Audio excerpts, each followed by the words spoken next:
Bonjour les amis, comment ça va? J'espère que vous allez bien. Je voudrais remercier Akadosh Baruch Hu et vous remercier toutes pour tous les messages que je reçois, Baruch Hashem. Vraiment des phrases et des messages et des mots d'affection et c'est très fort ce qui se passe. Évidemment, voilà, Perla vient de m'envoyer un message. Évidemment qu'elle fait partie de l'aventure, Perla, elle est d'abord, c'est pour son papa qu'on a créé ça qu'elle a créé, et elle, c'est Perla qui a créé ces groupes-là où il y a, bon, prochain plus de 1500 femmes aujourd'hui. Je ne sais pas si les 1500 écoutent, ça m'étonnerait, mais en tous les cas, on fait partie d'une communauté unie autour de la Torah Akdosha et des enseignements profonds de cette Torah et qui donnent envie, qui font suivre d'actions, de changements profonds. Et ça, c'est un grand miracle d'Akadosh Baruch Hu. Et donc, on la remercie, on la bénit, bien sûr. Baruch Hashem. Et, euh, et Bezrat Hashem, on continue, évidemment, évidemment.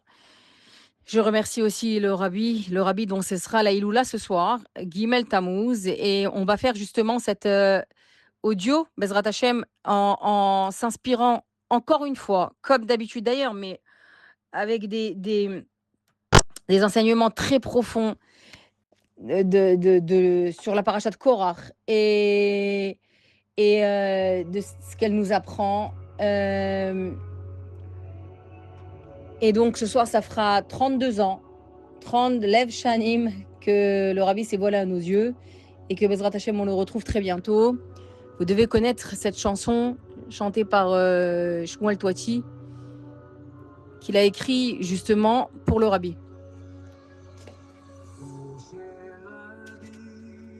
Je voudrais t'exprimer les sentiments de mon cœur blessé.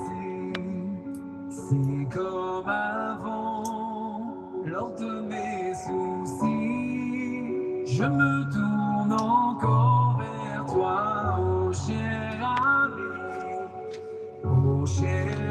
ami, je voudrais t'exprimer. Très très belle chanson. Et je donne cet audio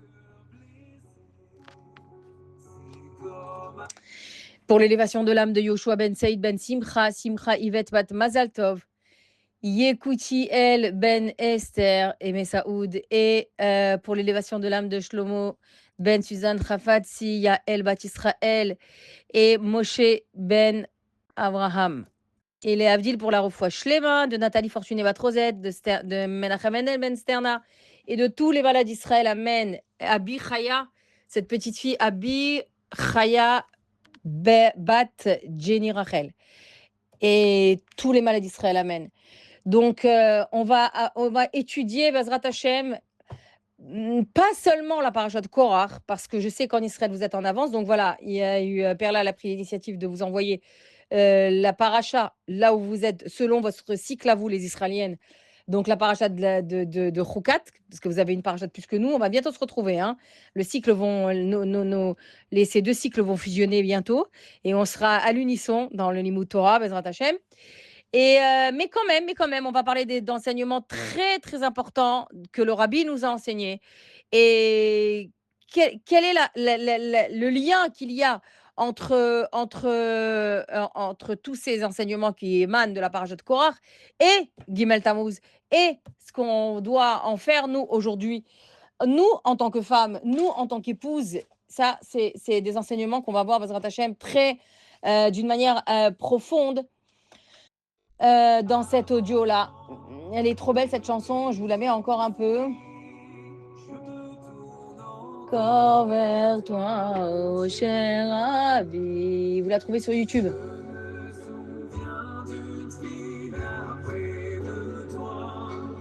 C'était un plaisir d'être auprès de la Gdoucha.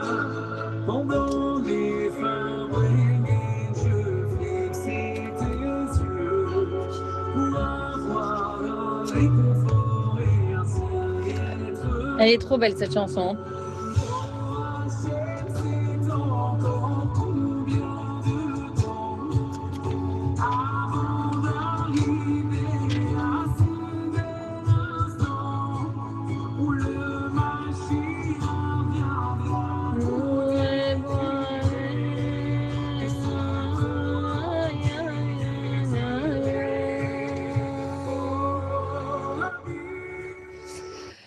Alors, on va étudier la paracha, on va étudier la Torah Gdosha, paracha de Korach, qui est directement liée à la semaine dernière, à Shlach Lecha, directement liée. Et se passe un drame comme il y en a rarement eu depuis qu'ils sont sortis d'Égypte. Enfin, il n'y en a pas eu du tout. Euh, à l'image de ce qui va se dérouler ici. Et on va comprendre pourquoi ce drame apparaît maintenant, Dafka maintenant, après Shlach Lecha. Rappelez-vous que la semaine dernière, on a appris que les Béné Israël ont eu la sentence qu'ils devaient passer, qu'ils devaient rester maintenant 40 ans dans le désert. Vous n'avez pas voulu rentrer en Eretz Israël? Eh bien, c'est bon, vous ne rentrez pas. Eh bien, vous allez tourner. Comme ça, il a dit à Kadosh Baruch Hu. Vous allez tourner pendant 40 ans. Vous êtes parti pendant 40 jours, un jour pour une année. Vous allez tourner pendant 40 ans dans ce désert. Vous n'avez pas voulu de cette terre. Eh bien, ce seront vos enfants qui y rentreront. Voilà, c'est tout.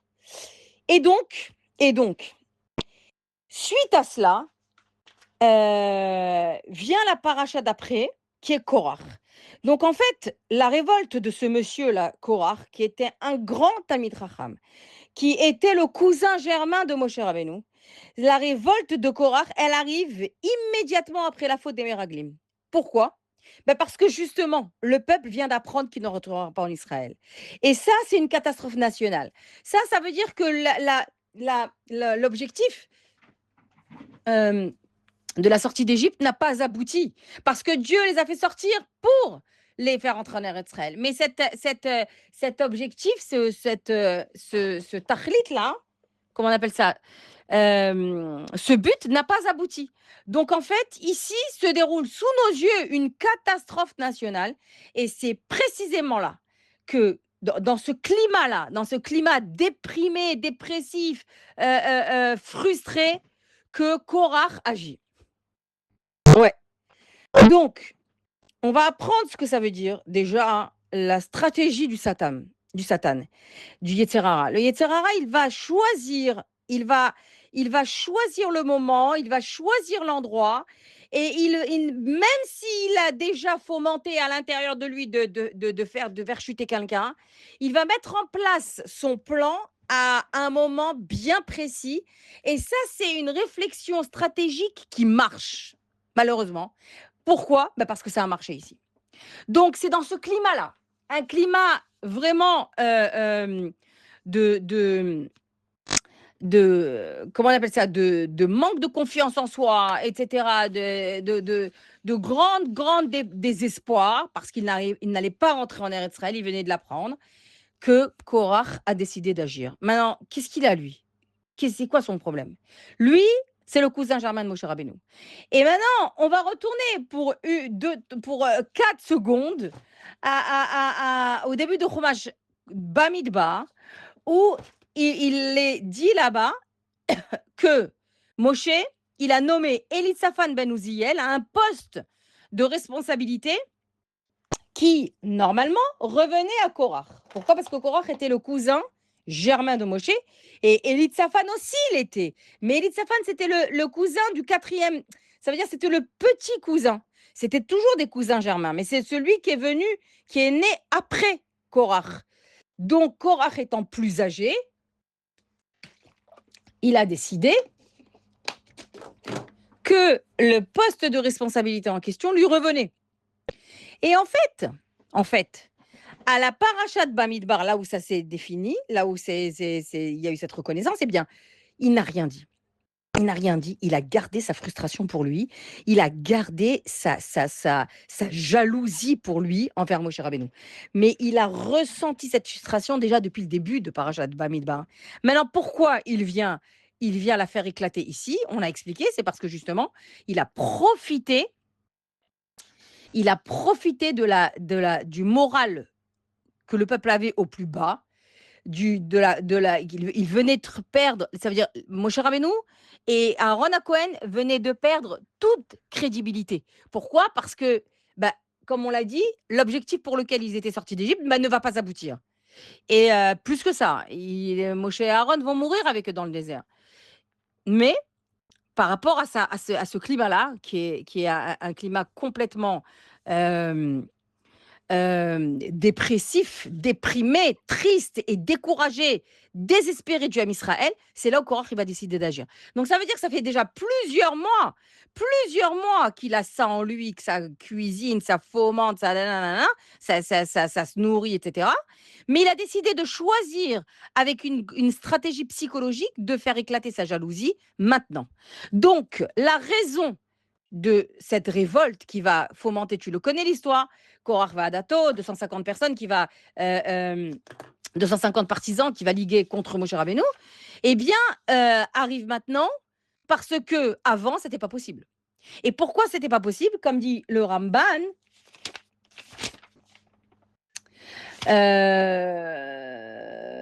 voilà, le Ramban ici, il dit, il va expliquer pourquoi. Il va dire, c'est ce qu'il va dire maintenant, il va dire si cet homme-là, enfin, Korach et les 250 personnes, s'étaient révoltés au moment où ça veut dire au début du Chumash Bamidbar, au moment où Korach avait ressenti cette jalousie, littéralement, ils auraient été lapidés par tout le peuple. Pourquoi? Parce que Moshe Rabbeinu était intouchable. Aaron Cohen était intouchable. Il ne fallait pas parler du mal de Moshe Rabbeinu. Donc, si un juif comme ça venait du camp du peuple se révolter contre Moshe, eh bien, il serait littéralement lapidé par tout le monde. Il n'y aurait pas ici de vote, d'urne, on n'aurait pas amené les personnes, le peuple à voter, etc., comme il a été fait dans la paracha de Korah. Pas du tout. Moshe était intouchable. Mais il s'est passé quelque chose d'important depuis Shlach Lecha jusqu'à maintenant. Eh bien, c'est que le peuple apprend qu'ils vont tourner dans le désert. Mais je ne comprends pas. C'est ce que vous avez voulu. Vous avez tous pleuré, Balaïla. Vous avez tous pleuré à la nuit du 9 Av. Et c'est à cause de ça que nous, depuis votre histoire, on pleure la nuit du 9 Av. Alors, je ne comprends pas.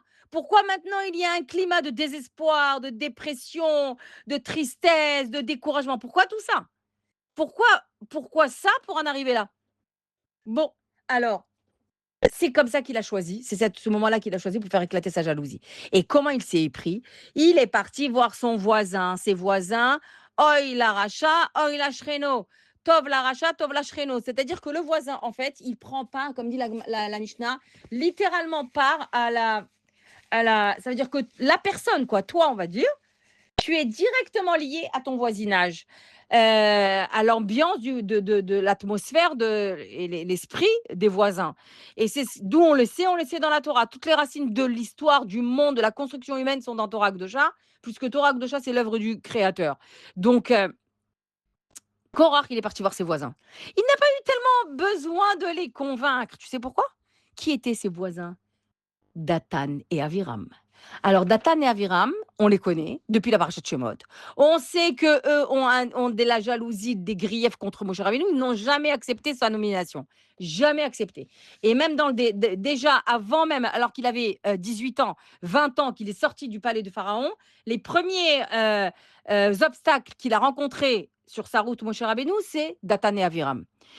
Donc, il n'y avait pas besoin de les convaincre, parce qu'ils étaient déjà partisans, mais directs. Mais bien sûr, Korach, qu'on se joint à toi pour faire tomber la Dmout, Chas v'Shalom de Moshe Rabbeinu. Et donc, il a comme ça élevé 250 personnes qui étaient dans son voisinage. La majorité était de la tribu de Reuven. 250 personnes qu'il a rassemblées, il a fait des meetings, il a fait comme un candidat qui veut se présenter à l'élection, aux futures élections. Il a fait des meetings, il leur a parlé, il leur a dit mais vous croyez que quoi? Mais on a tous reçu Torah, on a tous écouté la Torah, on a tous été présents matin Torah, on a tous entendu Dakadosh Baruch Hu Anochi Hashem Elokecha, je suis Dieu, ton Dieu, et on a tous entendu, tout le monde a entendu les mots Kulam Kedoshim. Vous êtes tous saints. Alors je comprends pas. Pourquoi eux, Moshe et Aaron, donc alias ses cousins, Germain, ok? Pourquoi eux, Moshe et Aaron, se démarquent de cette nomination? Pourquoi eux seraient au-dessus de nous? Pourquoi vous vous mettez au-dessus de tout le monde? On a tous entendu de la bouche du Bora Olam, Kulam Kedoshim, vous êtes tous saints. Alors, donc ça a été comme ça qu'il a réussi à convaincre, enfin, il n'a pas eu beaucoup de mal à le faire, à convaincre ces 250 personnes, c'est énorme 250 personnes, à se lever contre Moshe Rabbeinu. Donc on a bien compris qu'en fait le mécanisme il est là. Les Meraglim, ils ont, à cause des Meraglim, la confiance du peuple, du Ham Israël, a été détruite. Ils ont détruit la confiance du peuple, d'accord? Leur punition, on la connaît. Donc, maintenant, ils ont regretté leur rapport, ils ont regretté parce qu'ils ont eu la punition. Donc, du coup, qu'est-ce qu'il en vient de ça? Ils ont une punition quoi qu'il arrive, hein. Ils resteront dans le désert, ils mourront jusqu'au dernier, jusqu'à la 39e année. Pas jusqu'au dernier mamache, hein. On le sait qu'il y a 15 000 et quelques, 15 000 et quelques personnes qui ne mourront pas de Bassof à tout Béav. Et donc, ça s'est transformé comment? Par une revendication personnelle, en mouvement de tout le... Enfin, on va dire un mouvement populaire, mais pas de tout le peuple, de 250 personnes. D'accord? Donc, qu'est-ce qui se cache derrière tout ça? Ce n'est pas que Korach voulait le bien du Ham Israël, ce n'est pas que Korach voulait chercher l'égalité, soi-disant. Ce qui se cache derrière tout ça, c'est un mot. C'est l'orgueil. Voilà. C'est l'orgueil qui fait que une personne grande comme Korach, très intelligente comme Korach, très spirituelle comme Korach, peut tomber lorsque il a et pourtant il est tombé, d'accord? Et c'est pas qu'il peut, il est tombé, il a été tué, il a été puni. Eh bien, pourquoi? Parce que justement, il avait des ambitions. C'est pas juste qu'il avait une ambition personnelle, c'est que quand cette ambition personnelle se transforme justement en recherche d'honneur, de kavod, d'orgueil. Ça, c'est ce qui a perdu Korach. D'accord? Et c'est pourquoi c'est arrivé maintenant. Il est important de savoir pourquoi ça arrive maintenant, pourquoi après Shlach Lecha, d'accord? C'est pas juste, c'est pas juste mis une paracha l'une après l'autre. Il y a un plan qui a échoué avec les Meraglim, à cause des Meraglim. Donc, leur cœur était rempli d'amertume. Et Korach choisit cette occasion pour faire un soulèvement, un mouvement du peuple, comme on a dit. Et ça va être l'occasion de les occuper entre guillemets, comme ils sont disponibles. À cause de quoi ils sont disponibles? Parce ils sont pleins d'amertume.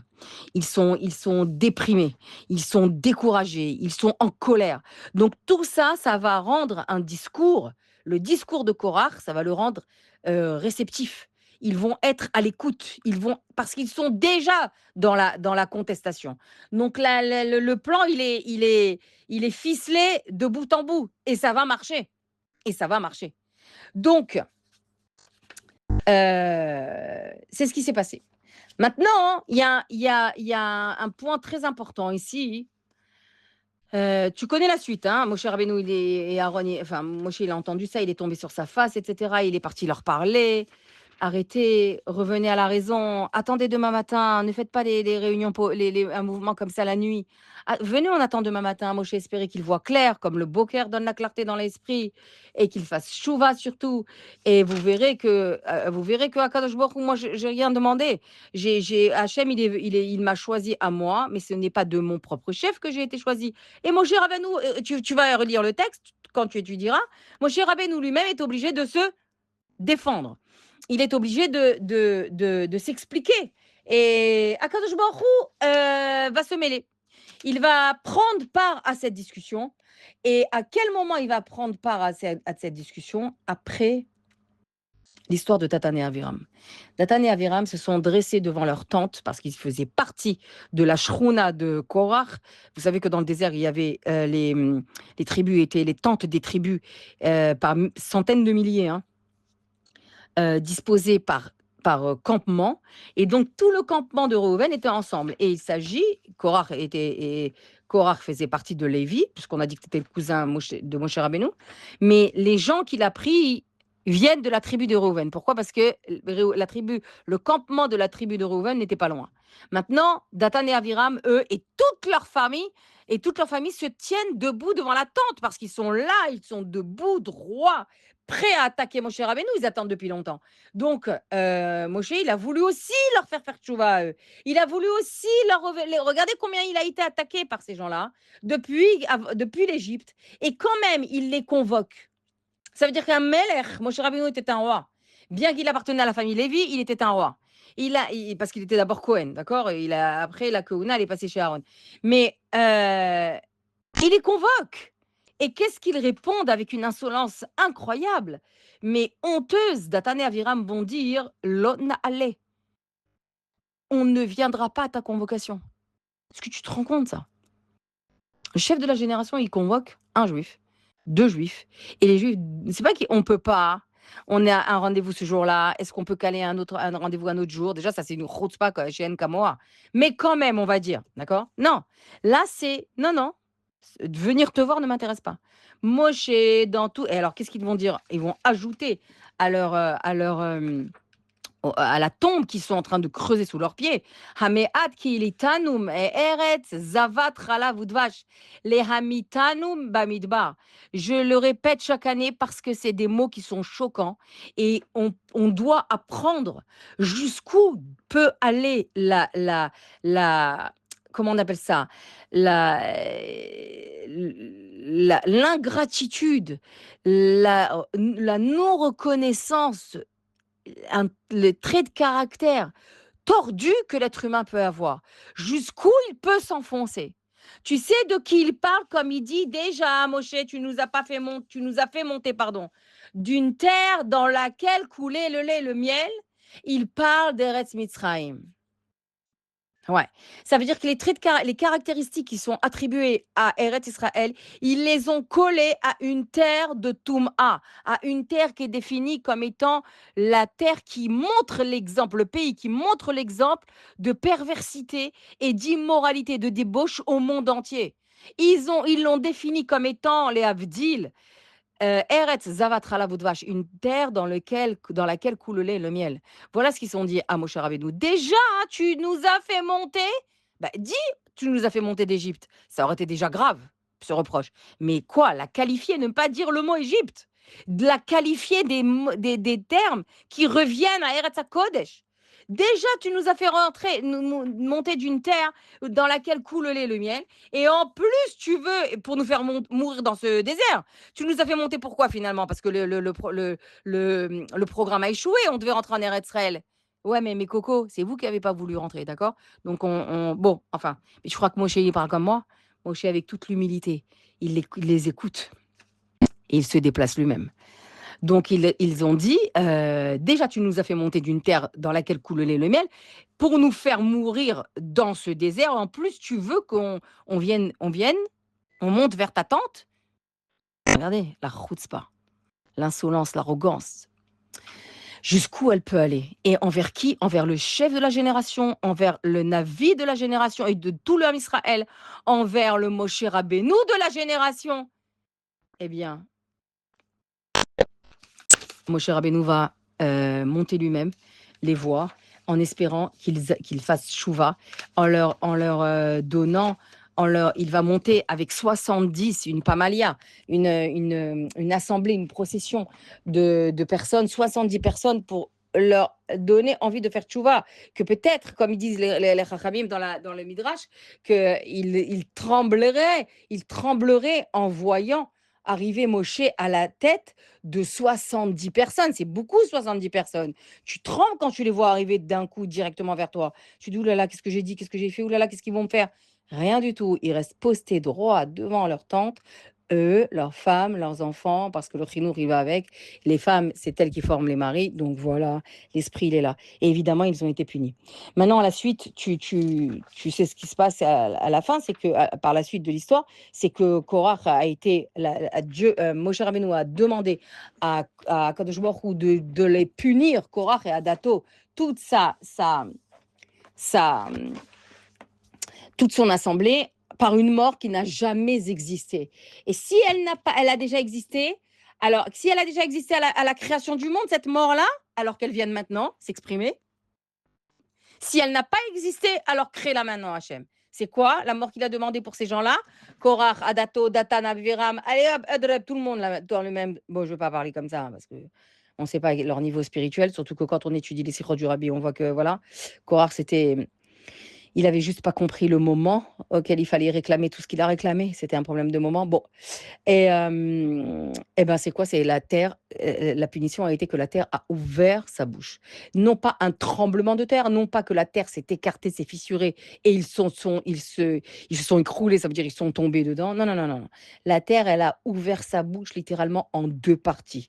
Comme toi, quand tu ouvres ta bouche grand, ce n'est pas elle n'a pas craquelé parce que sèche, et cetera. Elle s'est ouverte clairement et c'est une des 10 choses, pi haaretz, Pi ha-be'er, Pi ha-aton, c'est une des 10 choses qui ont été créées juste avant l'entrée de Shabbat, le premier Shabbat de l'histoire à la création du monde. Comme celle dit la Mishnah dans Pirkei Avot, les 3 bouches ont été créées. Pi haaretz, la bouche de la terre, Pi ha-be'er, la bouche du puits qu'on verra la semaine prochaine si tu veux, Roukat, et Balak, la bouche de je voulais dire la tonne, la Ness. D'accord? La Ness de Bilham. Ces 3 bouches-là ont été déjà créées, mais nous disent les Chachamim dans la Mishnah, en potentiel. Ça veut dire elles ont été créées, le début a été créé, on va dire le bourgeon de ces bouches-là ont été créés, le Koach, et elles sont sorties à la Poal, ça veut dire à l'expression claire de cette création, eh bien, ça a été au moment de l'histoire de Korach et par la suite dans les parachutes suivantes. Donc, il est intéressant de voir quelque chose de l'enseignement du Rabbi, dont je répète, on va étudier. Le Rabbi a dit que pour s'attacher à lui, il faut étudier ses enseignements. Et on va toucher un point qui est très très sensible et qui va justement parler de Datan et Aviram. Alors, mais d'abord qui va parler de Moshe Rabbeinu. Et vous allez voir où je veux en venir, Bessiyata Dishmaya. La paracha, justement, je vais commencer par une histoire. Je suis toujours sur Drasha le Chol Adoresh du Rav Chaim Abar. Il explique que Menachem Begin a été reçu par le Rabbi. Vous savez que le Rabbi a reçu tout le monde entier, ça veut dire toutes les couches de la société du Ham Israël, du plus simple, du plus anav, du plus petit en âge, du plus petit bébé jusqu'au plus grand. Grands rabbanim, les grands tzadikim de cette génération, Baba Saleh, Zecher Tzadik Livracha, le Rav Kadourir, Zichrono Livracha, le Rav Mordechai Eliaou, tous ces tzadikim sont passés devant le Rabbi, ont été reçus en audience. Et pas que les chefs militaires, les chefs de guerre, les scientifiques, des ministres, comment on appelle ça, des soldats handicapés, des anciens soldats, donc des chayalim handicapés ont été reçus par le Rabbi, des sénateurs, tout le monde est passé devant le chef de la génération, le Nasi Hador, Rabbi, c'est Rosh Bnei Israël. Et là, il est question de Menachem Begin, qui a été reçu dans le bureau du Rabbi. Et il a été reçu, ils discutaient ensemble, regardez comment c'est beau. Ah, mamash, tu vas comprendre, en fait, ce qui doit nous animer tous les jours. Et en nous, et dans notre quotidien, et dans notre couple. Et on va en parler, Bezrat Hashem. Donc, ils ont une entrevue, et à la fin de l'entrevue, le Rabbi il se tourne vers Menachem Begin avant de partir, il lui dit « Est-ce que je peux vous demander un service, Monsieur Menachem Begin? Est-ce que je peux vous demander un service personnel ?» Et le Rabbi lui raconte qu'il a reçu une lettre d'une Française, d'une jeune fille française, qui se trouve donc en France. Cette jeune fille est juive et elle s'apprête à se marier avec un non-juif. Et le Rabbi n'a pas reçu une lettre de cette fille. Il a reçu une lettre de ses parents, des parents de cette jeune fille-là. Et les parents ont beau la raisonner, rien du tout. Elle a les oreilles fermées. Oznaïm atumot, elle a les oreilles fermées. Et malheureusement, dans leur désarroi, les parents se sont tournés vers le Rabbi pour lui demander son conseil.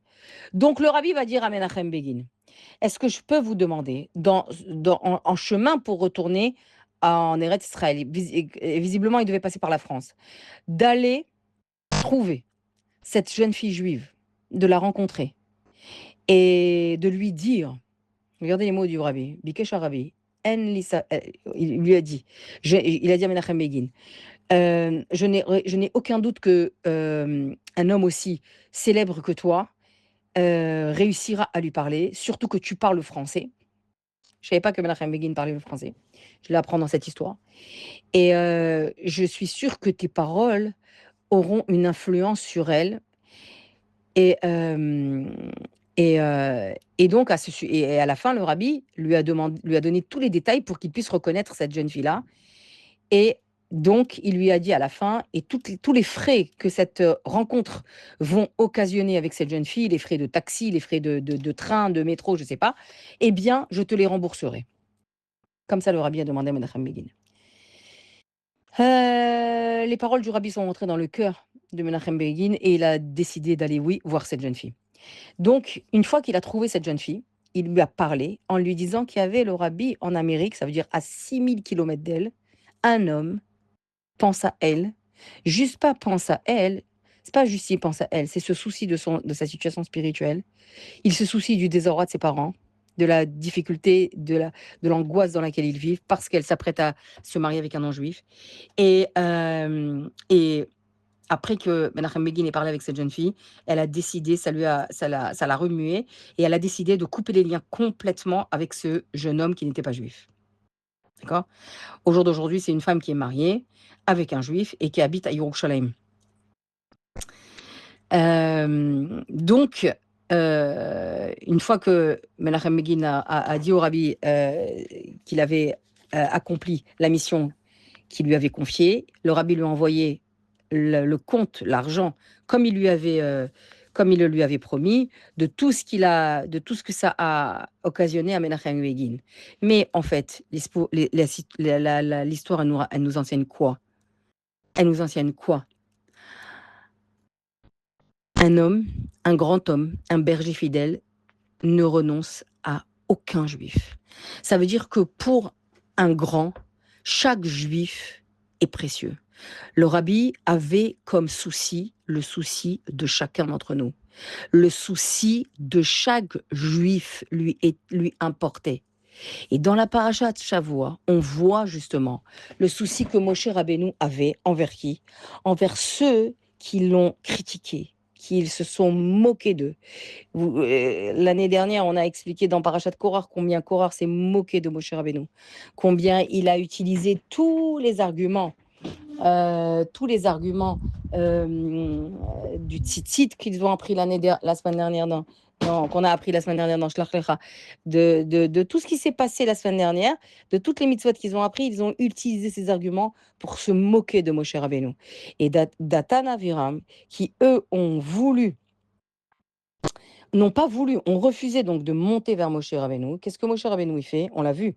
Il sort avec toute une procession pour essayer de le faire bouger à l'intérieur, pour essayer de le faire trembler et qu'il fasse tchouva. Pourquoi? Pourquoi tout ça? Moshe, pourquoi tu te fatigues? Depuis déjà l'âge de 18 ans, aujourd'hui, tu en as presque, t'as 110 ans. Euh, Depuis toutes ces années, ils te haïssent. Pourquoi jusqu'à la dernière minute? Non, il n'avait pas 110 ans, il avait 90 ans, puisqu'après il y a 40 ans de truc. Eh bien, pourquoi toutes ces années-là, où ils t'ont montré leur haine claire, pourquoi tu dois te fatiguer à monter vers eux? Et en plus que tu les convoques et ils ne veulent pas, pourquoi tu dois te fatiguer? Toi, à monter, toi, mon cher Rabbeinu, le Nassi adore que celui qui te regarde, panim el panim, il est marqué à vie. Il est changé à vie, il est transformé de l'intérieur à vie. Pourquoi tu dois te fatiguer avec ces 70 kenim, cette procession en allant jusqu'à la tente de ces deux-là, Datan et Aviram? Réponse, un berger n'abandonne pas son troupeau. Quel que soit l'agneau, ça veut dire la qualité de l'agneau qui fait partie de son troupeau. Vous savez que le Midrash, il va donner quelque chose de choquant. Il va dire que l'événement qui a scellé le titre de Moshe Rabbeinu, de chef d'Israël, ça a été un événement choquant. Choquant par sa banalité. D'accord? Et Où est-ce qu'elles sont mes notes? Ouais. Voilà. Il a été choquant par sa Ben. Qu'est-ce qu'il dit le Midrash? Le Midrash dans Shemot Gimel, Siman Al, Midrash Rabbah, Siman Aleph, il dit que, en fait, quand Moshe Rabbeinu il était berger dans le troupeau, il gardait le troupeau de Yitro, il était déjà marié, hein, il gardait le troupeau de Yitro, eh bien, il y a une petite brebis qui s'est échappée. Mais il en avait déjà une grande quantité. Son troupeau était énorme à Yitro, d'accord? Il y a une petite brebis qui s'est échappée, qui s'est écartée, et elle est arrivée jusqu'à un endroit d'eau, et elle a commencé à boire. Moshe Rabbeinu, il aurait pu l'abandonner. Ah ben, elle s'est échappée, tant pis. Je m'occupe du troupeau, je vois la quantité, je vois pas c'est rien du tout. Et j'ai tout un troupeau à m'occuper. Ben, tant pis pour elle. Elle est partie, cette petite brebis, elle est partie. Ou bien, quand il est parti, il l'aurait attrapé, il l'aurait puni en lui disant, ça veut dire en lui montrant qu'il fallait pas s'écarter du troupeau. D'accord? Bien non. Mon cher Rabbeinu s'est soucié du petit agneau, de la petite brebis. Il s'est soucié jusqu'à courir derrière elle, elle a couru des kilomètres et des kilomètres, hein, le Midrash dit, et pendant plusieurs heures. Et Amar Moshe, Lo yadati sha'ata ratz mipnei atzama. Je ne savais pas. Et Moshe lui a dit, avec une compassion humaine, mais infinie, je ne savais pas que tu avais soif. Visiblement, tu es fatigué et faible. Il prend ce petit Guédi, ce petit agneau, sur ses épaules et il retourne vers le troupeau. C'est cet événement, cet épisode qui a l'air d'une banalité, mais vraiment choquante, quoi. Qu'est-ce qu'on va calculer quelqu'un qui va, un adulte, qui va se fatiguer pour un petit agneau? Mais il a tout un troupeau à surveiller. OK? Donc c'est cet épisode-là qui, à nos yeux, peut paraître banal, qui a fixé le titre de Moshe Rabbeinu, ça veut dire de chef d'Israël, chez Akadosh Baruch Hu. Ouais. Amar Akadosh Baruch Hu, Ro'eh shedoeg lechol gedi, yachol lirot et soni et am Israël. Akadosh Baruch Hu a dit, un berger qui a le souci de chaque agneau, il peut être le berger de mon troupeau, c'est-à-dire du Ham Israël. Et c'est comme ça que Moshe Rabbeinu a eu le titre de Ro'en et Eman, Raya Mehemna, c'est-à-dire du titre de berger fidèle, dans le sens qu'un berger chez Eino Mevater ala Af Yehudi. C'est pourquoi Moshe Rabbeinu s'est fatigué à aller jusqu'à la tente de Datan et Aviram, parce que même Datan et Aviram, ils pouvaient faire tchouva et il espérait en leur tchouva. Il ne voulait pas qu'il reste ainsi. Il ne voulait pas qu'il reste dans la haine. Et il a été jusqu'à être, puisque moi je n'avais pas de cavote personnelle, il n'était pas du tout, c'était pas pour son titre qu'il a fait ça. Il a été d'une humilité, il a exprimé une humilité extrême qui le caractérise d'ailleurs, pour aller marcher jusqu'à la tente de Datan et Aviram pour essayer de leur parler avec douceur et de les inciter à faire tchouva. Pourquoi? Parce que précisément, Moshe Rabbeinu est un roé Ne'eman, est un berger fidèle pour qui chaque juif compte. L'homme mevatrim al Yehudi echad. On n'est pas mevater, ça veut dire on ne renonce devant aucun juif. Telle l'histoire que je viens de vous raconter ici, qui est dans le livre Dracha le Chaladoresh, qui quoi? Que le rabbi, il a demandé à Menachem Begin d'aller sauver une jeune fille à l'autre bout de la terre, en France, une seule, d'accord? C'est pas qu'il y avait une classe entière, je sais pas moi, un groupe entier de jeunes filles dans une université. Ok, ça prend une ampleur si elles avaient toutes décidé de se marier avec un non-juif, on va dire. Non, une, isolée, d'aller lui donner une shlichut, d'aller s'occuper de cette jeune fille-là et de payer tous les frais qui auraient été encourus pour cette mission-là et d'aller la convaincre, lui, Menachem Begin, qui devient du coup le bras prolongé du rabbi, le bras allongé du rabbi dans cette mission, de convaincre cette jeune fille de ne pas se marier avec ce non-juif. Voilà. Gimel Tammuz, c'est ce soir. Gimel Tammuz, c'est ce soir et demain. Et le Zohar HaKadosh, il nous dit la chose suivante, les filles. Il nous dit que dans chaque génération, itapshuta des Moshe bechol dara vedara. C'est-à-dire que dans chaque génération, il y a une nitzutz, il y a une nitzutz, il y a une étincelle de Moshe Rabbeinu. Le Midrash, il explique dans Midrash Rabbah, En dor chez En bo ke Moshe. Il n'y a pas de génération dans laquelle il n'y a pas quelqu'un, une personne qui ressemble à Moshe Rabbeinu. Dans ces jours-là, où on va fêter ce soir la Iloula du rabbi de Lubavitch, la Iloula du 7e rabbi de la dynastie, des Rebbeim Chabad, qui, je le répète, n'est pas le rabbi que des Chabad, c'est la dynastie Chabad, elle est fondée sur Chochma, c'est ça les 3 lettres de Chabad, c'est pas un mouvement, une secte, Chas v'shalom, c'est une dynastie qui est fondée sur les enseignements de Chochma, Bina et Da'at, c'est-à-dire qui est basée sur le Tanya, n'est-ce pas? Puisque le début de toute la Chassidout Chabad est basé sur l'œuvre magistrale du Tanya. Et qu'est-ce que c'est Chabad? Ce n'est pas une personne, c'est un enseignement, c'est une manière de penser qui consiste à éveiller la Chochma, la Bina et le Da'at, c'est-à-dire vivre, être dans au niveau limoud, au niveau limoud déjà, et après au niveau personnel, être dans reconnaître par étapes les 3 forces de l'intellect qui sont Chochma Midadaat. La Chochma, c'est l'étincelle, c'est l'idée qui devient tout de suite, c'est l'intelligence que tu n'as pas travaillé pour avoir. Elle t'est venue comme ça. Bina, c'est la compréhension, c'est-à-dire c'est ce qui va être l'analyse qui va suivre, on va dissoudre l'idée, on va l'étaler, on va l'ouvrir, on va la développer, on va l'analyser. Et Da'at, cette idée-là, on va la mettre en pratique. Et ça, c'est tout le judaïsme. Ça, c'est toute l'idée du judaïsme qui est basée sur Chochma Midadat, mais pas seulement, et également les 7 midot de la personne, les 7 traits de caractère de la personne.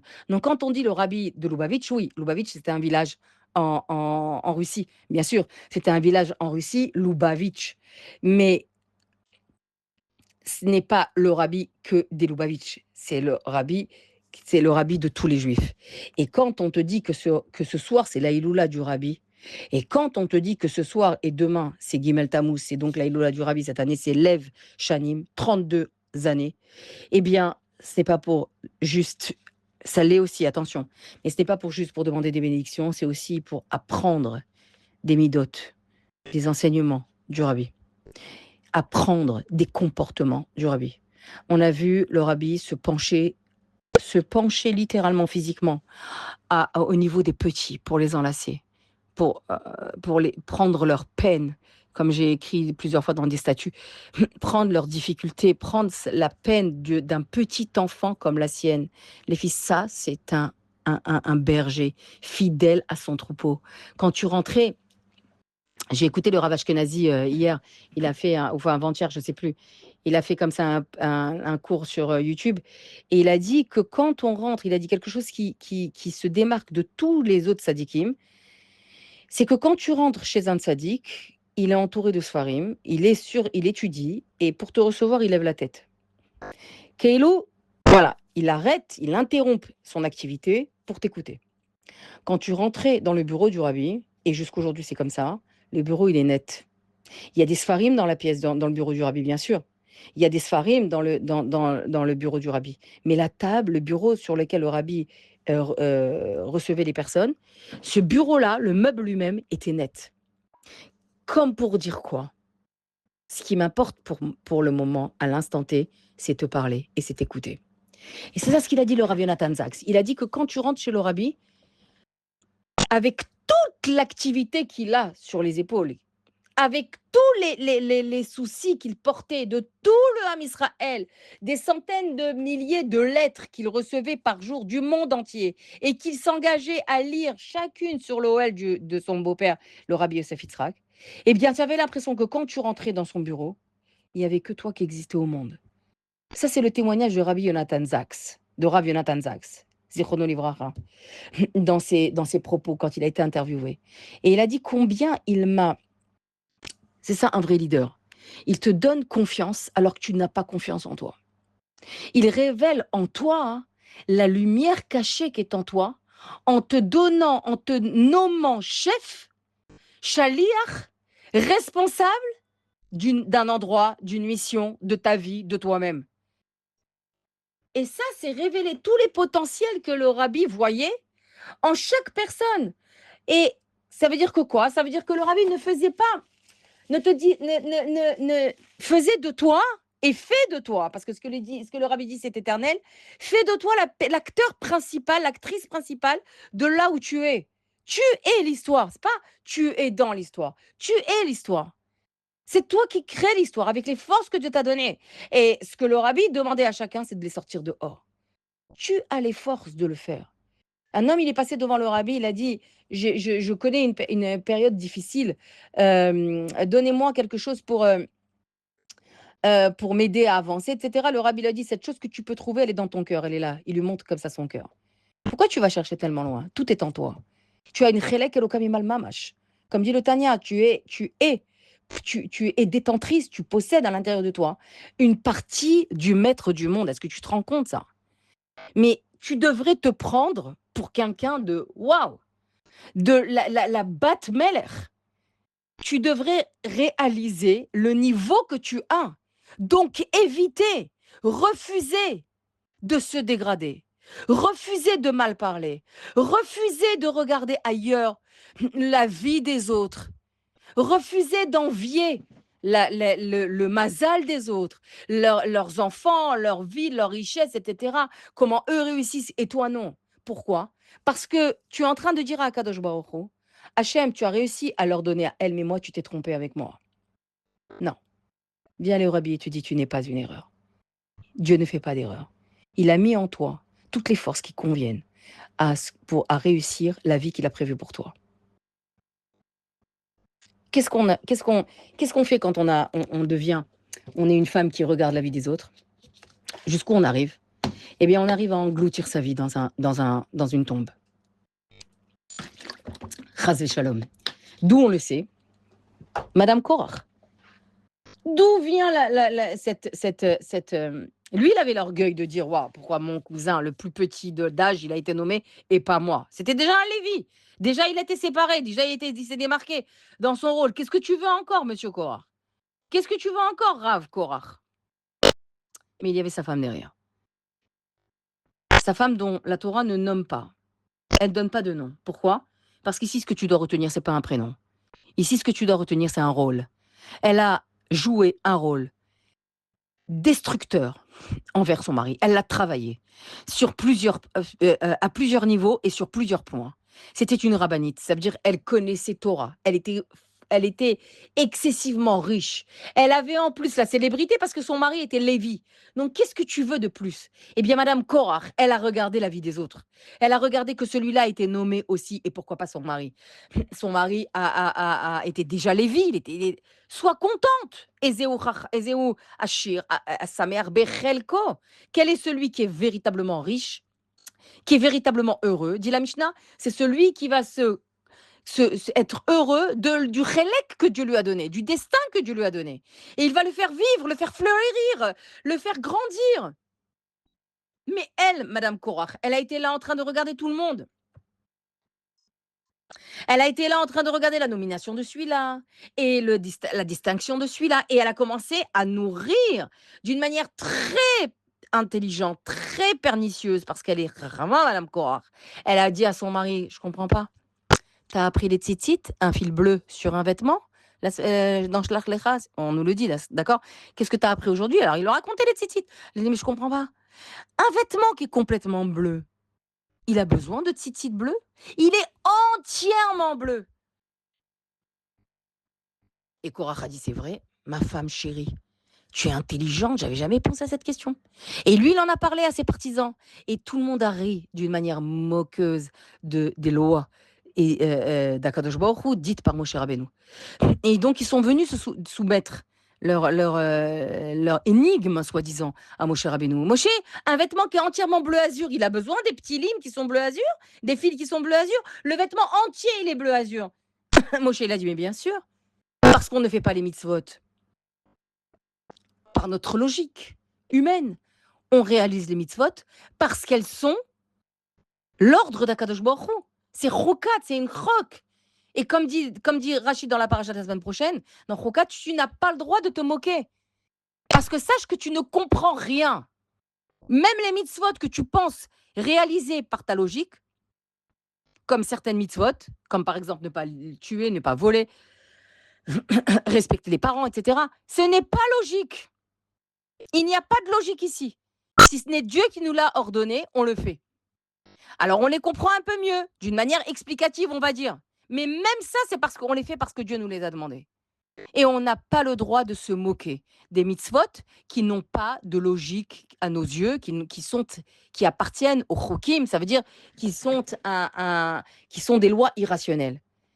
Et Korach et toute l'assemblée a éclaté de rire d'une manière moqueuse. Est-ce que tu te rends compte un peu la gravité? Donc, le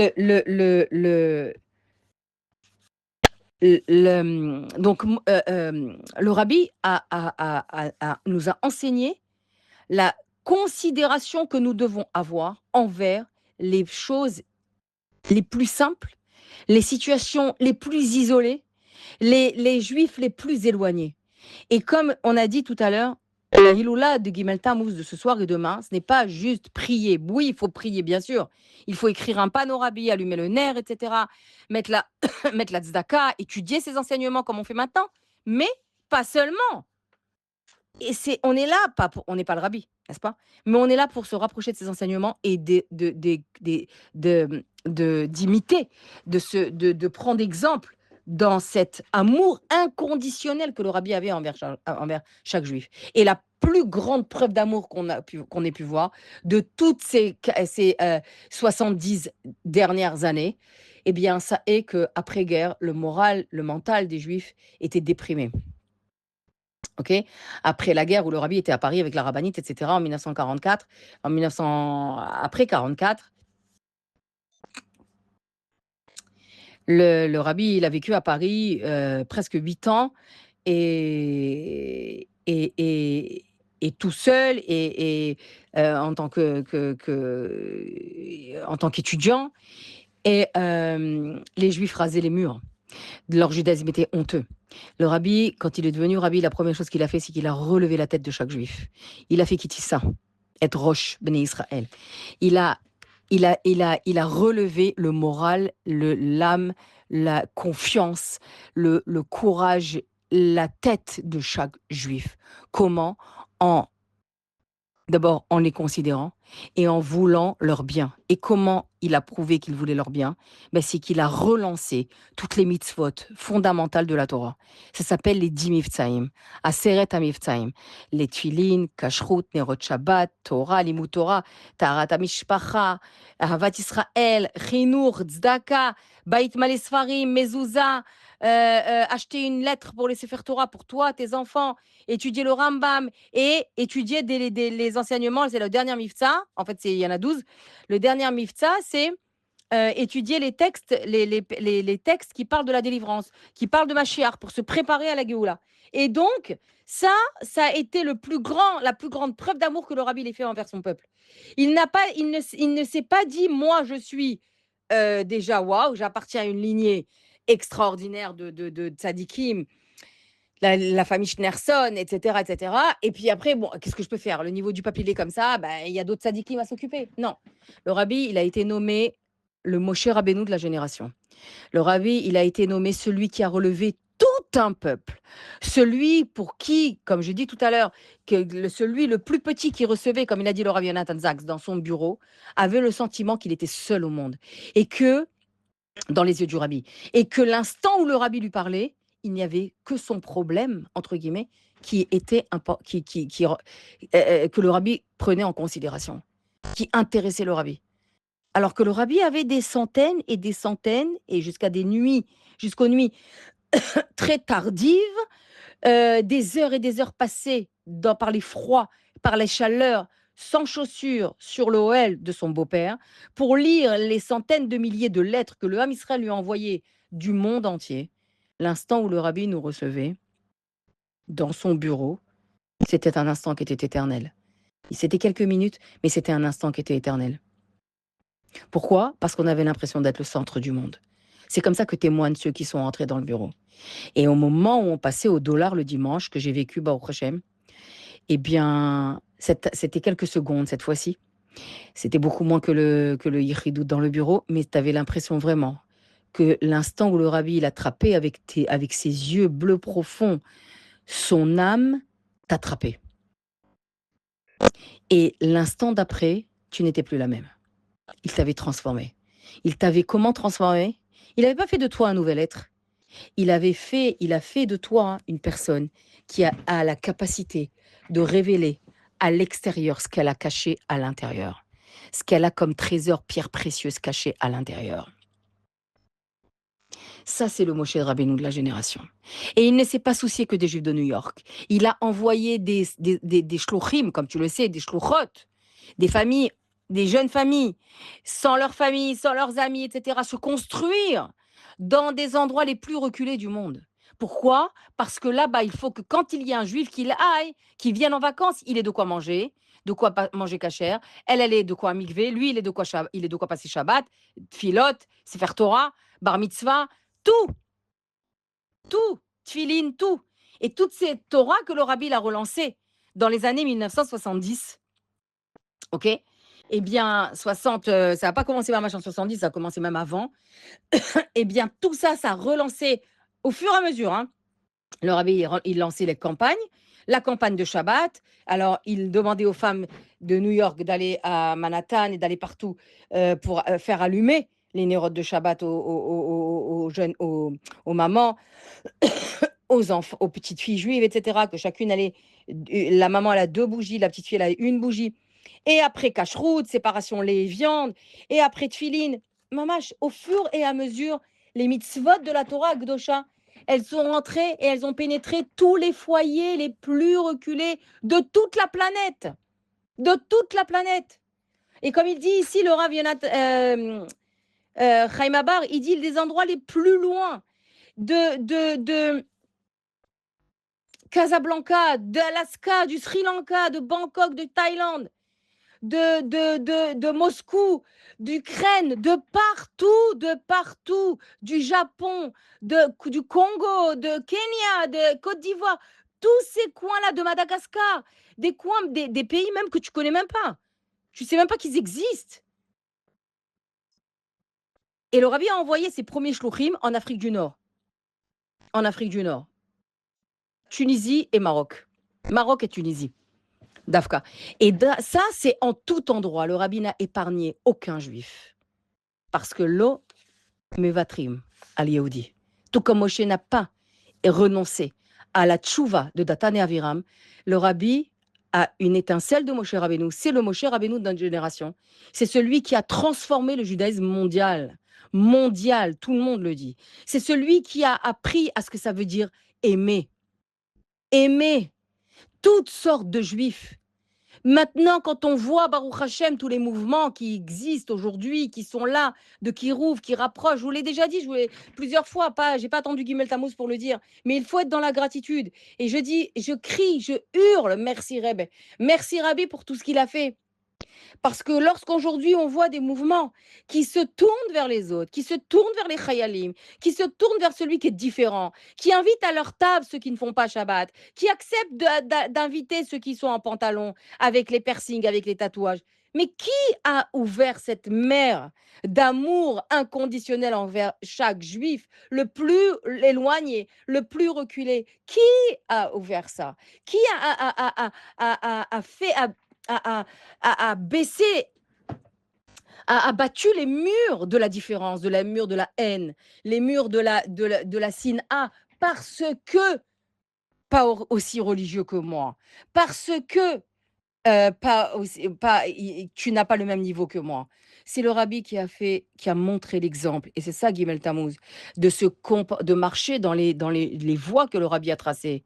Donc continuer dans l'amour inconditionnel que nous devons avoir envers chaque juif le plus éloigné, et essayer de le rapprocher avec respect, avec gentillesse, avec bienveillance, comme le Rabbi le faisait, avec conseil, avec diplomatie, mais le considérer. C'est ce que Moshe Rabbeinu a fait avec Datan et Aviram, et c'est ce que le Rabbi a continué à faire en sa génération. Ce que le Rabbi a fait en sa génération, aucun ne l'a fait. Aucun rabbi n'a fait ça. Le rabbi Yosef Yitzhak, il a déjà ouvert la brèche, mais le rabbi, le septième rabbi, le rabbi Menachem Mendel, il l'a fait exploser d'une manière exponentielle. À commencer par moi-même. Moi, mes parents, Zichronam Livracha, ils ne séparaient pas le lait et la viande tellement. Ils ne connaissaient pas la séparation du lait et la viande. Bon, en Tunisie, ma mère elle me disait qu'il ne mangeait pas de lait. Donc voilà, il n'y avait pas tellement les lois. Mais à Paris, après, voilà, pour beaucoup de juifs, le taref, c'était que la viande. C'est le fromage n'avait aucun problème. Donc on pouvait voir dans des frigidaires un bon morceau de gruyère qu'on achetait dans le carrefour d'à côté. Et pourquoi? Parce qu'on ne savait pas. Et on ne savait pas tous les détails. On ne savait pas qu'on pouvait acheter des livres, que c'était bien de remplir la maison de livres. On ne savait pas qu'il fallait vérifier la mezouza toutes les X années et X mois. On ne Tarata Mishpacha, les mamies, elles allaient au mikvé pour leur mariage et beaucoup n'ont plus été. Ou allaient de temps en temps comme ça. C'était le bain. C'était le bain qu'elles appelaient. On va au bain. Mais qui a relevé toutes les mitzvot de la Torah que Dieu nous a données? Si ce n'est pas le Moshe Rabbeinu de ce qu'il nous a envoyé à nous. Mais merci Hachem du Rabbi que tu nous as envoyé, du berger fidèle que tu nous as envoyé, qui a su rassembler et aller jusqu'à l'autre, envoyer des shlouchim jusqu'à l'autre bout de la terre pour un petit agneau qui est égaré. Mamash, c'est ça. Et pour ça, aujourd'hui, on peut dire merci Hachem. Merci Hachem de nous avoir donné le Rabbi. Merci Hachem de nous avoir changé la face du judaïsme, la face du monde, de toute la Yahadout du monde entier. Elle a changé grâce à cette force que Akadosh Baruch Hu, il a donnée au Rabbi pour s'occuper de chacun. Et il dit donc, ça c'est donc le Rabbi, il avait la capacité de s'occuper de chacun, le Chol Echad, Bechol Makom, Bechol Zman. Voilà, de tout être, en tout endroit et en tout temps. Rien n'a été un blocage pour le Rabbi. Ni la religion, ni le niveau religieux que la personne avait. Sfarad, Ashkenaz, Shomer Shabbat, ceux qui ne sont pas Shomer Shabbat, ceux qui sont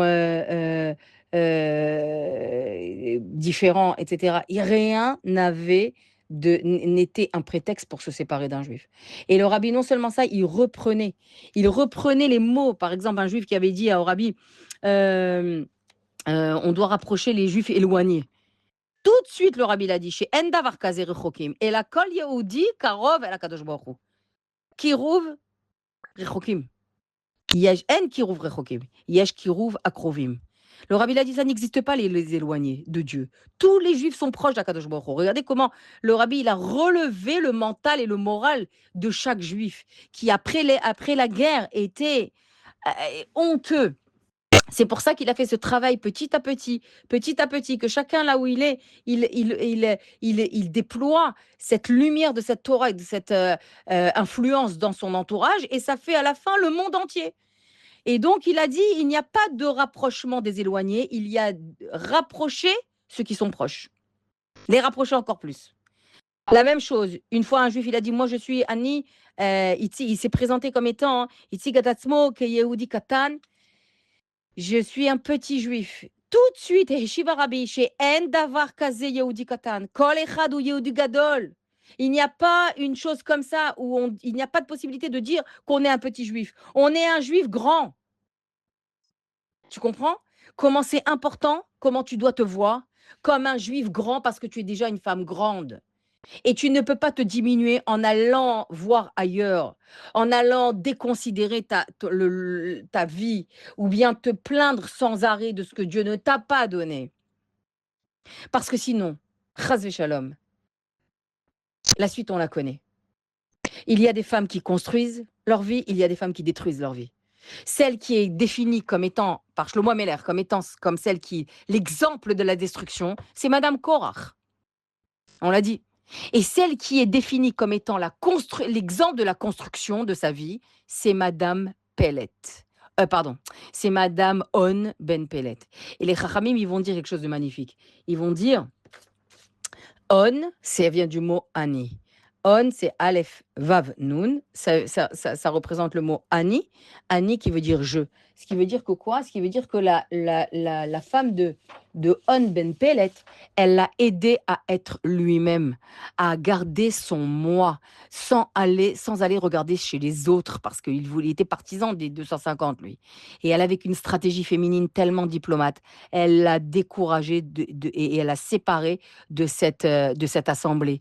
Et ça, c'est être on. Et quand elle a agi comme ça, qu'est-ce qu'il en a suivi? Pellet. Pellet, c'est plat haute, ça veut dire des merveilles. Elle a construit, elle a sauvé son mari d'abord, et elle a laissé sa famille en vie, et elle a construit sa famille. Donc, en réalité, en réalité, le point essentiel de tout ça, le point stratégique de tout ça se trouve où? Il se trouve dans le contentement du cœur, la réalisation de qui tu es, la prise de conscience que tu es une Chelek Elokam Imal Mamash, c'est-à-dire une femme qui est pleine de qualités. Mais malheureusement, on se laisse parfois, souvent même, influencer par tout ce qu'on voit autour de nous, ou bien on se laisse détruire par les titres qu'on nous a donnés depuis petite, par exemple, ou bien on se laisse comme ça glisser dans des situations, ou bien on regarde des choses, des sites qui ne nous correspondent pas, qui ne nous correspondent pas. Et ça fait qu'à chaque fois, petit à petit, on finit par se diminuer. Donc, le message ici, il est immense. Il est immense. De cette manière dont le rabbi voyait les gens, voyait chaque juif. Il est non seulement immense, c'est-à-dire que, en fait, ici, on a compris que le critère de sélection pour choisir Moshe Rabbeinu, il n'a pas été le critère, ça n'a pas été la capacité à commander, mais ça a été la capacité à ressentir l'autre. Moshe Rabbeinu a été sélectionné, non pas parce qu'il savait gérer un troupeau, mais parce qu'il savait ressentir son troupeau. D'accord? Une fois, un juif, il voulait absolument écrire au rabbi, et on n'a pas pu lui donner, et tout était fermé, il était arrivé très tard dans la nuit. Qu'est-ce qu'il a fait? Il a voulu mettre un papier, sa lettre, quoi, pliée en 4 dans l'interstice du mur et de la porte du bureau du rabbi. Et malheureusement, il a tellement bien coincé qu'en fait, c'est tombé de l'autre côté.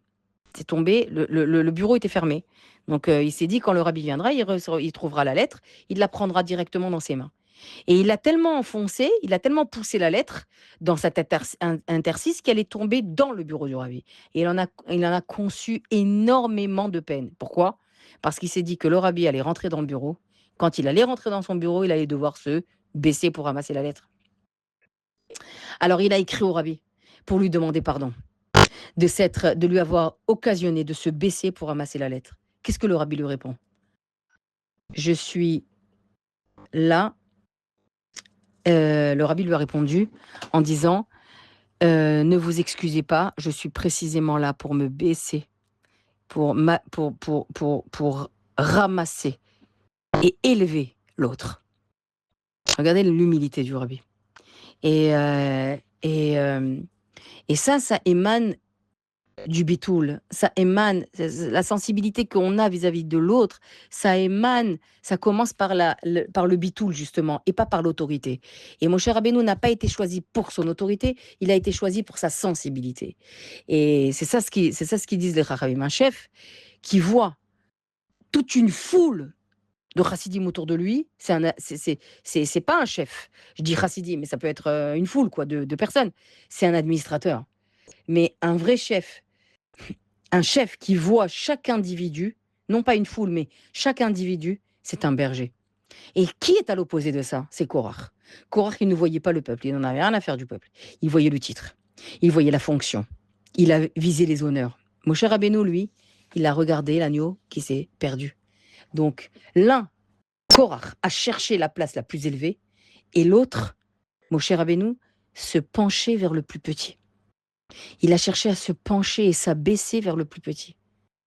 Et c'est cette attention-là qui a fait de Moshe Rabbeinu l'homme le plus grand dirigeant de toute l'histoire du Ham Israël. Et dans le couple, c'est ce qu'on voit. En fait, la grandeur de ta relation, de tes actions, et cetera, elle ne va pas se mesurer aux grands discours ou aux grands gestes exceptionnels. C'est une one shot. Voilà. Une fois, il est venu, il a fait tout, et après plus rien pendant 3 mois. Non, c'est pas dans ça. C'est dans les petits détails du quotidien. Voilà. Exemple. Dans le couple, remarquer le petit agneau égaré, ça pourrait dire, c'est remarquer que l'autre est fatigué, avant même qu'il le formule, avant même qu'il le dise. C'est écouter aussi, être à l'écoute chacun l'un vis-à-vis de l'autre de quelque chose qui nous paraît à nous banal. Bon, c'est pareil avec les enfants, c'est pareil avec son mari, le mari avec sa femme. C'est en fait être dans la sensibilité de ce que l'autre ressent. Si ma parole, elle t'a blessé à toi, mais moi, je ne l'ai pas considérée comme étant une parole blessante, c'est pas le problème. Le problème est comment l'autre a ressenti. C'est pourquoi des fois, on lance des paroles sans avoir conscience. Sans avoir conscience. Et là, on ne doit pas hésiter. C'est pas qu'on ne doit pas hésiter, on doit le faire en mâche, s'excuser. On ne peut pas dire: «Oh là là, pourquoi tu te vexes pour ça?» Tu te vexes, mais c'est rien, je t'ai rien dit. Non, parce que ce qui est important, c'est avoir la sensibilité sur ce que l'autre ressent. Si par exemple une femme, elle est très sensible avec un certain sujet et elle a les larmes qui lui sortent rapidement, son mari doit prendre en considération cette inquiétude qu'elle a, cette angoisse qu'elle a, cette tristesse qui lui monte lorsque ce sujet est évoqué. Donc ça, c'est important. Ça, c'est des petits gestes, des petits détails du quotidien, des petits comportements du quotidien. Un sourire quand on rentre, un repas qui est prêt quand le mari rentre du travail, la maison qui est rangée, lui qui fait attention aux dates, à son anniversaire. Il voit qu'elle est fatiguée, il voit qu'elle a pas arrêté. La féliciter, l'encourager, lui dire chérie, j'ai pas trop d'argent pour t'emmener au restaurant, j'ai pas eu le temps de t'acheter des fleurs, mais je reconnais tellement tout ce que tu fais. Tout ça au quotidien, tout ça, les filles, c'est des petits gestes, des petits détails qui sont l'égal d'un Raya Meimna, qui sont l'égal d'un berger qui fait attention à chaque détail de sa vie, chaque détail de ce que Akadosh Baruch Hu, il lui a donné dans sa vie. Le chélek qu'il a, c'est il y met sa sensibilité, il y met son cœur. Et c'est parfois aussi renoncer à avoir raison pour le shalom. On sait que tu as raison. Et c'est pas parce que tu cries plus fort que tu as raison. On sait que tu as raison. Mais des fois, il faut mieux se taire pour garder la paix. Alors ça va générer une frustration peut-être. Ben, c'est pas grave. À un autre moment, tu le sortiras plus calme, quand il n'y aura pas de tension. Ou bien, tu te le diras toi-même, tu le hurleras au téléphone et tu enverras pas le message. Ou tu te mettras devant le miroir et tu le diras. Il y a plusieurs façons de se dégager. Mais le shalom est plus que tout. Comme comme ils disent les Israéliens, Alte tzodek, tei chacham. Ne cherche pas à avoir raison, parce qu'on sait que tu as raison. D'accord? Donc ne cherche pas à avoir raison, sois intelligent. Et ça, c'est des attentions, des réactions, des attitudes au quotidien, dans les détails qui prouvent que tu es quelqu'un de grand, que tu es quelqu'un de grande. C'est une capacité à ressentir. Et c'est comme ça que on va essayer de vivre Gimel Tammuz. C'est comme ça qu'on va essayer de vivre Gimel Tammuz en allumant le nerf du rabbi, en priant. Parce que c'est très important de demander, c'est un jour propice, attention, c'est un jour propice. Et quand c'est un jour propice, il ne faut pas le rater pour demander des tuilotes, mais surtout pour imiter, aller dans le chemin que le rabbi nous a enseigné, nous préparer à la Géoula, étudier des textes de la Géoula et vivre dans notre esprit une perspective de Géoula, et vivre dans notre vie avec la perspective de Mashiach. Ça, c'est très important. Alors, regardez les filles, comment cette histoire, elle est belle. Par rapport à ce que je viens de vous dire, de profiter le moment présent. Une fois, il y a un universitaire, je crois que je vous l'ai raconté, je ne sais plus, un grand universitaire qui est passé devant le rabbi et qui est rentré en Yechidout. Et un professeur en université brillant. Il est rentré avec sa femme. Et à la fin, le rabbi lui a dit est-ce que je peux vous donner une bénédiction? Et lui a dit bah, je vois pas en quoi. Je vois pas en quoi parce que Baruch Hashem, j'ai tout. J'ai des étudiants, j'ai un grand succès dans mes travaux, j'ai Baruch Hashem, mes enfants, mes petits-enfants. Et il y avait sa femme, bon, comme d'habitude, une femme, elle voit un peu plus loin. Donc elle dit, attends, viens, on lui demande une bracha pour nos petits-enfants. Et le rabbi a donné une bracha pour nos petits-enfants, pour ses petits-enfants. Et, euh, et des années plus tard, ce professeur en université, il a réalisé devant qui il était, devant qui il avait été, et la proposition que le rabbi lui avait faite et comment il l'avait banalisée. Donc il a redemandé Yichidout au rabbi, il a redemandé un rendez-vous au rabbi, au secrétariat, on lui a donné. Et quand il est passé, donc il était déjà bien engagé dans Chabad, etc. Enfin, je ne sais pas s'il était engagé dans Chabad, mais en tous les cas, il était bien plus conscient, parce que c'était au début des années de la Nessiut du rabbi. Pas tout le monde ne connaissait le monument qu'ils avaient face à lui, face à eux. Donc, en fait, il a demandé une bracha pour tout. Il a dit, Rabbi, j'ai besoin d'une bracha pour ça, pour ça, pour ça, pour ça. Et le rabbi lui a répondu, non, moi, je ne peux te donner qu'une bracha pour tes petits-enfants. Ça veut dire que des fois, il y a des moments où les cieux ont ouvert. Les cieux sont ouverts. Seul un grand sadique est capable de savoir quand les cieux sont ouverts. Et un grand sadique qui vient et il te dit, j'ai, c'est un moment où on peut demander des brachot, ne le rate pas. Comme par exemple, il y avait Rav Gimel Sivan. Demain, c'est Gimel Tammuz, c'est aussi un moment. Donc, c'est très, très important de réaliser que on peut changer les choses en demandant des brachot, mais surtout des brachot pour ce qu'on a besoin, bien sûr, mais surtout des brachot pour nous aider, des brachot au rabbi pour nous aider à assumer notre shlichut, parce qu'on est toutes envoyées dans notre famille, on est toutes des shluchot, des shluchim, où que nous soyons et quels que soient les défis que nous ayons à relever. Et c'est quelque chose qui est important d'avoir en tête, d'être justement comme Youssef Hatzadik qui face aux difficultés. Hier, c'était la Eloi de Youssef Hatzadik qui face aux difficultés s'est défini comme étant le premier chaliar, pas de l'histoire, le premier chaliar face à une difficulté, le premier chaliar de sa vie. Le premier chaliar de sa vie. Il a dit plusieurs fois à ses frères, pas une fois, mais 3 fois. C'est pas vous qui m'avez envoyé ici. Hachem, Shalartani, Akadosh Baruch Hu m'a envoyé ici. Donc, tu es envoyé sur Terre pour une mission. Ta mission, elle se décline dans le giron dans lequel Dieu t'a placé. Le Bet Rabat, c'est ta maison. Les Shluchim, c'est toi et ton mari. Ton mari et toi.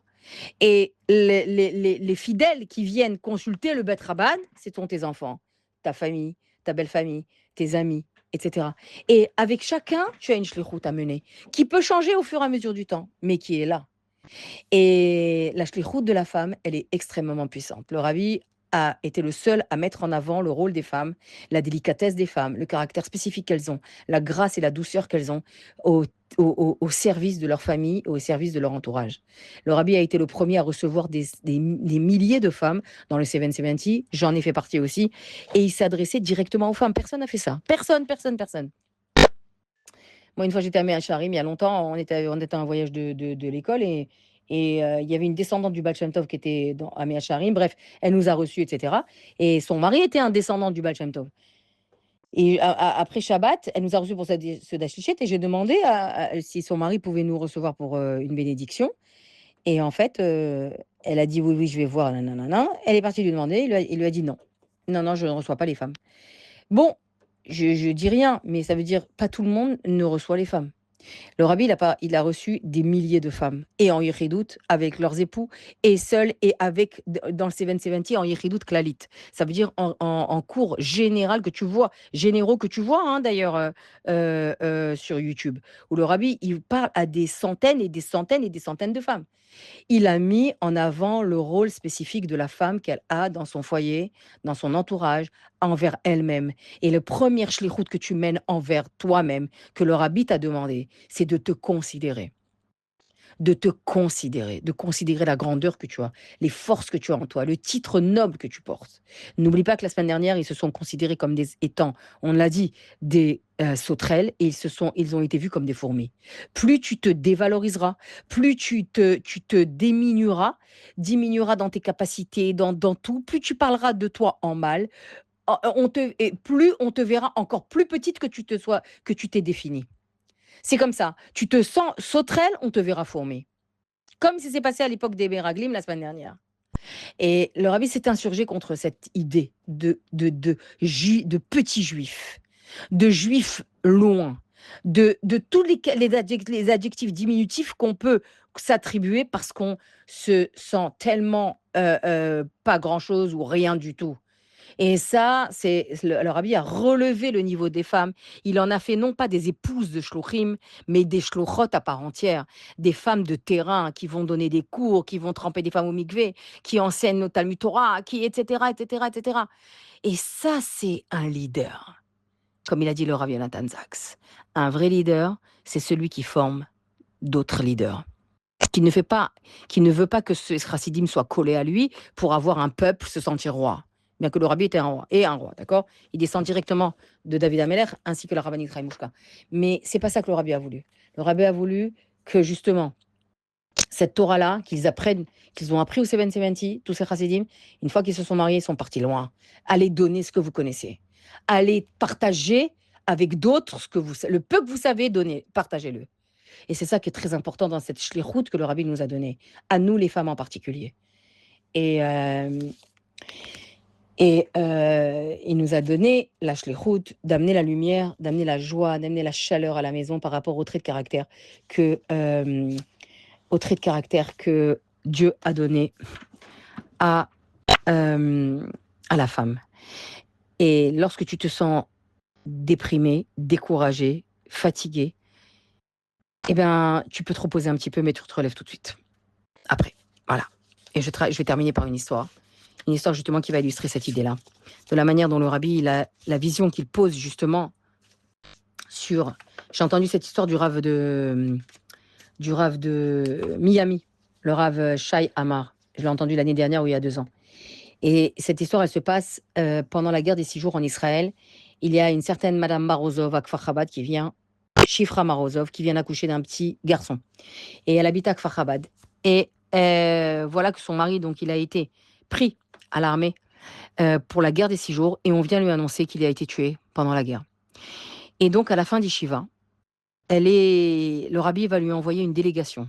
Ouais. Il va envoyer une délégation à cette Madame Marozov, et il va lui dire la chose suivante. Ça veut dire, la délégation, elle vient voir le rabbi, et le responsable va lui dire, on a un message du rabbi pour vous. Madame Marozov, on est très désolé de cette perte, mais le rabbi aimerait vous donner une mission. Maintenant, elle vient de se lever d'Ishiva de son mari, elle a un bébé de 3 mois. Et elle en avait d'autres certainement.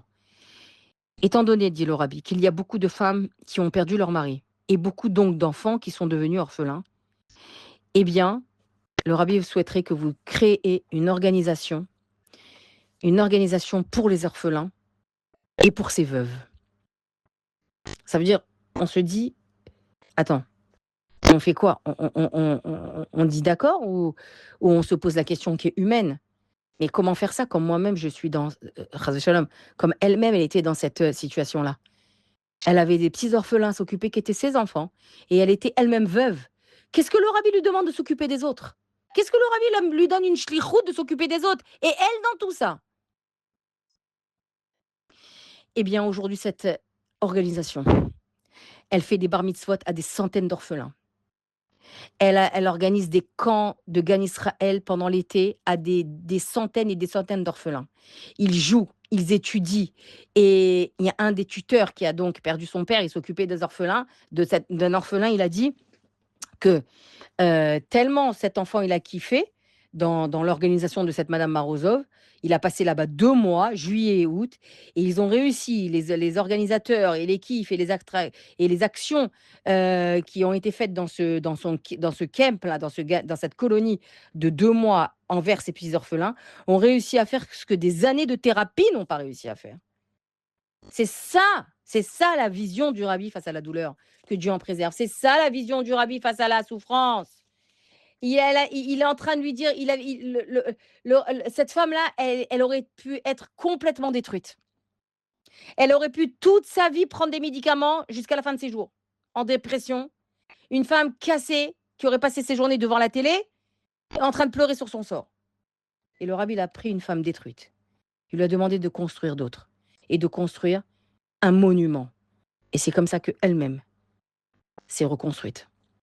Regardez la vision du rabbi. Toi, tu vas dire c'est normal, peut-être le rabbi n'a pas souffert. Le rabbi n'a pas été épargné. Il a eu un frère, son frère Dovber, qui a été brûlé dans les chambres à gaz, une belle-sœur aussi, qui est partie à Treblinka. Le rabbi Lahavdil, il n'a pas eu d'enfant, donc c'était l'homme le plus célèbre de sa génération, mais à la fois le plus seul. Le plus seul, c'est un homme qui est très privé, qui à la base était très privé, même si tu le vois comme un homme public, il était comme la rabbinite Raya Mouchka, mais à la fois le plus seul. Et quand en 1988, il a perdu sa femme, la rabbinite Raya Mouchka, bah, c'est un homme qui passait des darim tout seul, qui se retrouvait tout seul face à ses blessures.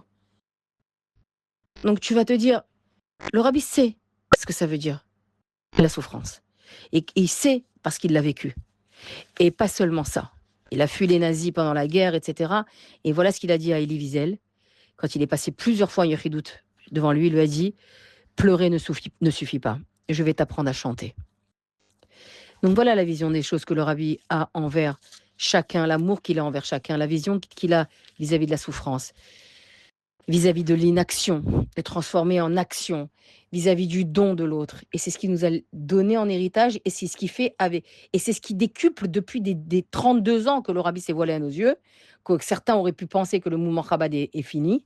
Eh bien, il suffit d'ouvrir les yeux, et pas beaucoup parce que tellement ça brille, que, Baruch Hashem, 600 shluchim, il y a plus de 30 ans, 600 familles, aujourd'hui, il y en a 5000. Ça veut dire le rabbi, il a commencé en 1983, il y avait 600 personnes, quelque chose comme ça. J'ai oublié l'année exacte, mais enfin, il y a très très longtemps. Et depuis Gimel Tammuz, il y a 32 ans, depuis le premier Gimel Tammuz, il y a plus de 5500 familles de shluchim à travers le monde. Si bien que quand il est à Photoclalit, au Kinous Ashluchim et Ashluchot, on ne voit presque plus le 770. Il est tapissé de